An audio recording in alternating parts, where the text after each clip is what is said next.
Mungu ambaye ni neno, Yohana sura ya kwanza mstari wa kwanza na ule wa 14. Mungu ambaye ni roho, ambaye ni neno, ilimpasa awe mwanadamu wa kawaida katika levo za kibinadamu ili aweze kumpata mwanadamu wa kukomboa. Yes. Ndio tunaita Mungu kumtafuta nani? Mwanadamu.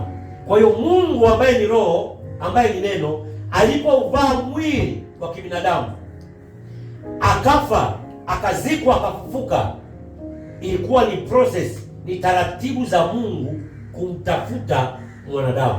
Yes. Andika Waefeso sura ya 2 mstari wa 13, anasema kwa damu yake Yesu Kristo sisi tulikuwa mbali, tumefarakanishwa na Mungu, kwa damu yake leo tumekuwa karibu. Agano la damu ya Yesu Kristo, uhai Kristo aliyoutoa na kuutoa mwenyewe, ndio unaendesha mahusiano kati ya mwanadamu na nani? Na Mungu. Inamaanisha yoyote yule mwenye mwili atakayeamini kazi kamilifu ya kidhabihu Yesu Kristo aliyofanya, anatolewa katika hali ya dhambi, hali ya laana na mauti, anapokea uzima wa Kristo, neema ya wokovu. Kuna mtu mmoja anaongelea hapa jamani. Ukisoma Wafilipi sura ya 2 kuanzia mstari wa 5 pale, haraka haraka anasema iweni na nia hiyo hiyo ndani yenu ambayo ilikuwa ndani ya Yesu Kristo, ambaye yeye mwanzo alikuwa yuna namna ya Mungu, naye ya kuona kule kuwa sawa sawa na Mungu kuwa ni kitu cha kushikamana nacho, bali alifanya kuwa hana utukufu, akatoa namna ya mtumwa, akawa na mfano wa mwanadamu. Mungu aliacha ile hali ya kushikamana na Mungu, akaja katika level ya kibinadamu ili aweze kupata mwanadamu mwenye asili ya damu. Kwa hiyo swala la wokovu sio swala la jitihada za mtu. Ni Mungu mwenyewe ndio aliyetutafuta na kutuleta karibu. Sio fedha mtu anaweza kazitoa, sio namna matendo mtu anaweza kaonesha matendo yaliyo mema. Ndio maana Yesu wakati anaongea na yule Myahudi kijana tajiri, anasema tokea ujana wangu, tokea utotoni sijawahi kuzini, sijawahi kusema uongo, sijawahi kuiba. Yesu akamwambia wokovu hautokani na matendo. Matendo yote yale ambayo mtu anajiweka ili aweze kumpendeza Mungu, hiyo ni mentality, hiyo ni akili ya dini. Dini inakwambia hivi, ukikaa hivi basi ndio unampendeza Mungu. Ukikaa hivi, ukifunga hivi ndio unampendeza Mungu. Ukifanya hivi ndio unampendeza Mungu. Mungu hapendezi kwa akili ya mwanadamu. Akili ya mwanadamu kumtafuta Mungu tunaita ni dini. Ila akili ya Mungu ndani ya mwanadamu katika kumtumikia Mungu, hiyo tunaita ni imani au ni mahusiano kati ya mtu na Mungu. Lazima akili ya Mungu au roho wa Mungu ndani ya mtu amwezeshe huyu mtu mwenye akili za kibinadamu kuweza kufanya mahusiano na Mungu, kwa sababu akili ya mwanadamu haiwezi ikamjua Mungu, haiwezi ikajua mambo ya rohoni, mambo ya sirini. Ni mpaka akili ya Mungu ambaye ni neno la Kristo, ni mpaka roho wa Mungu akufunulie namna unapopaswa kuhusiana na Mungu. Kwa hiyo roho wa Mungu au maarifa ya Mungu ndiyo yanayonesha mimi na wewe kuweza kufanya mahusiano na nani? Na Mungu. Zaidi ya hapo tutatumia akili zetu na itakuwa ni dini. Kuna mtu mmoja anaongelea hapa jamani. Nisikize vizuri. Waraka wa kwanza wa Timotheo sura ya 3 mstari wa 16 anasema, na bila shaka siri ya utauwa ni kuu. Mungu alidhihirishwa katika mwili moja, akajulikana kuwa na haki katika roho 2, akaonekana na malaika katika pale hori la ng'ombe 3, akahubiriwa katika mataifa, akaaminiwa katika ulimwengu, akachukuliwa juu katika utukufu. Mungu alidhihirishwa katika nini? Mwili wa mwanadamu. Ni nani anazungumziwa huyo? Ni Yesu Kristo. Ndio maana kwenye waraka wa pili wa Yohana sura ya 1 mstari wa 7 anasema, kwa maana wadanganyifu wengi wametokea duniani, wasiokiri ya kuwa Yesu Kristo yuaja katika mwili. Huyu ndiye yule mdanganyifu na mpinga Kristo. Yoyote ambaye hakiri ubinadamu wa Yesu Kristo, huyu anaitwa ni mpinga Kristo. Mpinga Kristo sio kwamba atakuja kama wengi wanavyofundisha. Mpinga Kristo alikuwepo hata katika kanisa la awali. Yoyote yule ambaye anasema Yesu hakuja katika mwili, huyu anaitwa ni mpinga Kristo. Ndio maana dini zote duniani ziko tayari kusema Yesu Kristo ni nabii, ziko kusema Yesu Kristo ni messenger, ni mjumbe. Inapofika kusema kwamba Yesu Kristo ni mwana wa Mungu na ni Mungu, tunatofautiana dini zote duniani. Mpinga Kristo yupo, na mpinga Kristo sio mtu.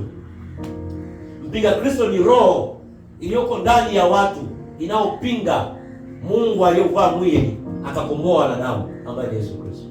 Hiyo ndio maana mpinga Kristo. Hakuna mpinga Kristo atakuja, tayari yupo. Maandiko yanasema. Bwana Yesu asifiwe.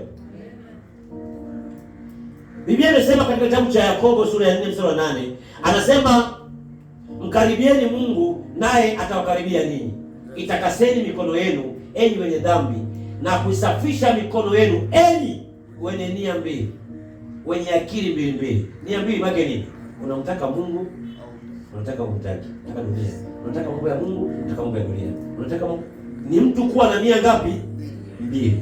Biblia inasema yule ambaye ana nia mbili, Maandiko yanasema afanyaje? Mungu atafanyaje? Atamtapika. Shetani hampendi mtu ambaye ana nia mbili. Hata Mungu hampendi mtu ambaye ana nia mbili. Kwa nini naye? Ukiamua kumtumikia Mungu, kaa na Mungu miguu yote. Ukiamua kumtumikia shetani, kaa na shetani miguu yote. Ukiamua kuwa mpagani, hauna Mungu unamtumikia, basi kuwa mpagani miguu yote. Kuna mtu mmoja anaongea hapa jamani. Nisikize vizuri. Mungu tayari alishampata mwanadamu kwa kujigarimu yeye mwenyewe kutoa uhai wake na kutoa na kukomboa nafsi ya mwanadamu. Mungu alikuwa mtu mwanadamu ili ampate mwanadamu. Tayari alishatupata, na kwa damu yake Biblia inasema hivi, tumekuwa karibu pamoja na nani? Na yeye. Tayari Mungu ashafanya jukumu lake la kukutafuta wewe, ashakupata. Ila kuna hatua nyingine ya ziada ya wewe ambaye neema ya wokovu imeingia ndani yako. Wewe kuanza kumtafuta Mungu. Wewe kuanza kuwa karibu na nani? Na huyo Mungu. Ukiwa na nia mbili, ni ngumu Mungu kujifunua ndani yako. Baada ya Mungu kutupata mimi na wewe kwa kujidhabihu kwa sadaka ya damu aliyotoa ya agano la Yesu Kristo. Nini kumtafuta Mungu? Ni kupitia maarifa yake. Mungu anajifunua kupitia neno, maarifa ya neno lake. Nitajua tabia za Mungu, nitajua asili ya Mungu, nitajua uweza na utendaji wa kimungu. Maarifa ya Mungu yanapofunuliwa ndani yangu. Hiyo ndio namna moja ya kumtafuta Mungu. Mungu aliko mbali. Biblia inasema hivi kwenye kitabu cha Yeremia 29:15, anasema nawe utanitafuta na utaniona. Unaponitafuta kwa moyo wote. Kuna bidii katika kumjua Mungu. Kiwango cha mimi na wewe na yule cha kumjua Mungu kinatofautiana kulingana na bidii kila mmoja anayoionyesha.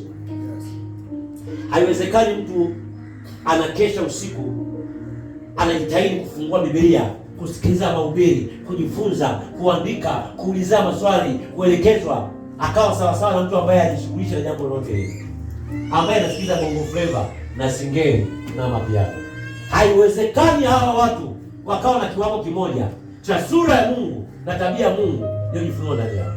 Kuna bidii, ukimtafuta kwa moyo wote, Mungu anajifunua ndani yako. Bwana Yesu asifiwe. Anazungumza kwenye Zaburi 145 mstari wa 18 na 19. Anasema Bwana yu karibu na wote wamwitao. Wote wamwitao kwa uaminifu atawafanyia wamchao matakwa yao. Atafulfill, atatimiza desire, matamanio yao. Wote wanaomtafuta, wanaomcha kwa uaminifu, atatimiza matakwa yao. Naye atawasikia kilio chao na kuwaokoa. Kuna swala la kumtafuta Mungu kwa uaminifu. Kuna swala la kumuita Mungu kwa uaminifu. Amesema kwenye Yeremia 33 mstari wa 5, anasema niite nami nitafanyaje?